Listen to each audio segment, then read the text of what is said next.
Bonjour et bienvenue dans Place aux paysans, l'émission qui vous ouvre les portes du monde rural. Aujourd'hui, on va vous parler de la transmission des exploitations. Et oui, 50% de nos agriculteurs en France, d'ici 10 ans, vont prendre la direction de la retraite. Comment la Loire a-t-elle fait pour s'en sortir? Eh bien écoutez, on en parlera justement avec Rémi Jousserand, élu à la Chambre de l'agriculture Loire.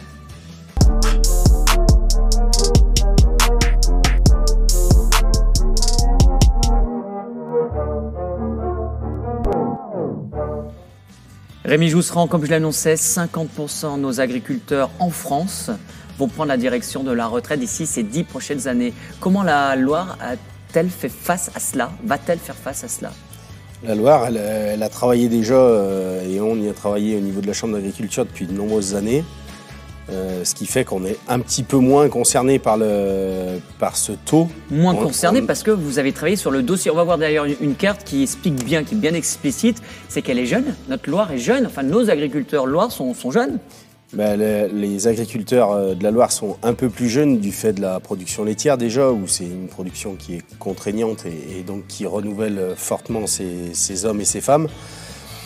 Mais aussi parce qu'on a toujours eu dans ce département la volonté d'installer des jeunes et la nécessité pour ce métier d'avoir un fort renouvellement. Aujourd'hui, il porte ses fruits et c'est ce qui fait qu'on est un peu différent par rapport au reste de la région. Mais est-ce que ça ne vient pas du phénomène qu'on voit en ce moment, suite le post-Covid, où il y a une reconversion professionnelle et les jeunes aujourd'hui se décident, tiens, je veux de la vraie valeur et cette valeur-là, je le trouve dans le milieu agricole? Alors, la population de gens qui s'installent, elle est divers et variée. On a des gens qui sont en reconversion professionnelle. On a forcément des gens qui sont de plus en plus issus, ou non issus, on va le dire comme ça, du monde agricole. Directement, la population d'agriculteurs, elle a aussi baissé. Donc, la proportion de gens qui viennent de l'extérieur, elle est plus forte qu'avant. Et on n'est plus agriculteur aujourd'hui de père en fils. Alors justement, comment je fais si par exemple moi je veux une terre, comment je la trouve cette terre? Parce que c'est ce qu'il y a le plus compliqué à trouver en général. Et en tout cas, c'est aussi le moyen de production premier pour l'agriculture. Qu'on parle de maraîchage où on cultive la terre, ou à la production laitière où on a besoin de la terre pour nourrir les animaux par exemple.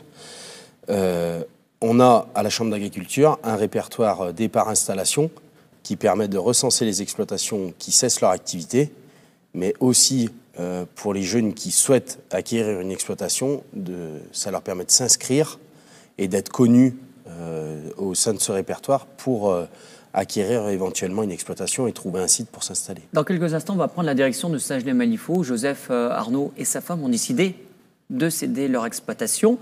Comment ça s'est passé, cette rencontre? Parce que justement, Benjamin et sa femme n'étaient pas de ce milieu-là, d'ailleurs, n'étaient même pas de la Loire. Alors, c'est des jeunes qui n'étaient pas issus du département, qui ont été contactés par le cédant. Du fait qu'il y ait une double inscription, et ça permet aussi aux cédants de voir les jeunes qui souhaitent acquérir une exploitation. Et après, c'est la rencontre de personnes qui fait que ça réussit. Mais écoutez, on va prendre un peu de hauteur. Direction Sagenay-Malifaux.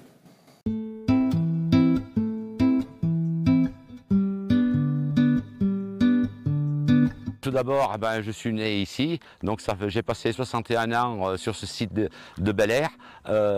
Pourquoi on a voulu céder cette exploitation? Parce que nous n'avions pas de succession familiale assurée par des enfants. Et nous avions envie, avec mon épouse qui a été conjoint collaborateur pendant de longues années à mes côtés, nous avions envie que le travail qu'on avait fait pendant 32 ans ou 40 ans de carrière serve à quelque chose. Et puis on avait envie aussi que ce site de Bel Air reste un lieu de vie familial, de production agricole et un lieu de vie. Du coup, moi j'ai grandi dans les Yvelines, pas du tout issu du milieu, avec un papa dans le social et une maman dans la culture. Moi, du coup, j'ai grandi en Bretagne et donc avec des parents qui élevaient des vaches et qui livraient du lait, comme nous aujourd'hui. On a trouvé cette ferme notamment par le répertoire départ-installation, qui est un répertoire interdépartemental des chambres d'agriculture où ils mettent des annonces de fermes et de cédants notamment qui sont passés par les chambres d'agriculture pour chercher un repreneur. Et c'est par ce biais-là que Jo nous a trouvés, puisque c'est lui qui nous avait contactés suite à cette annonce. En 1 an et demi, on a fait beaucoup de changements. On a aménagé la salle, fini d'aménager la salle de traite, fini la laiterie, fait un espace pour les veaux. Et puis maintenant, il y a aussi des agrandissements pour les vaches et puis pour les génisses, pour le reste. Voilà. Et maintenant, il nous reste donc la fromagerie et les caves d'affinage à faire. C'est souvent moi qui appelle Jo.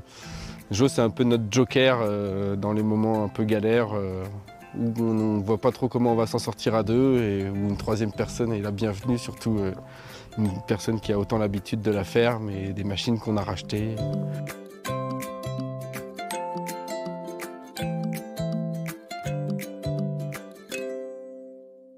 Rémi Jousserand, quand on voit ce reportage, qu'est-ce qui vous a le plus séduit?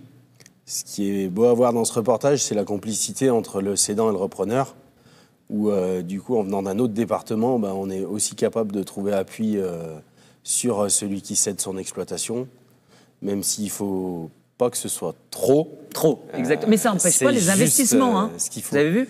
Ça n'empêche pas les investissements et puis tous les imprévus qu'on peut avoir lorsqu'on a une exploitation. Et le fait d'avoir quelqu'un aussi sur qui s'appuyer, c'est pas négligeable, quoi. Et je trouve que la complicité, voilà, il est là, ils ont pris le thé ensemble, ils prennent le goûter, c'est sympa ça. C'est beau à voir, non? C'est le fait de pouvoir se retrouver dans les moments où ça va moins bien.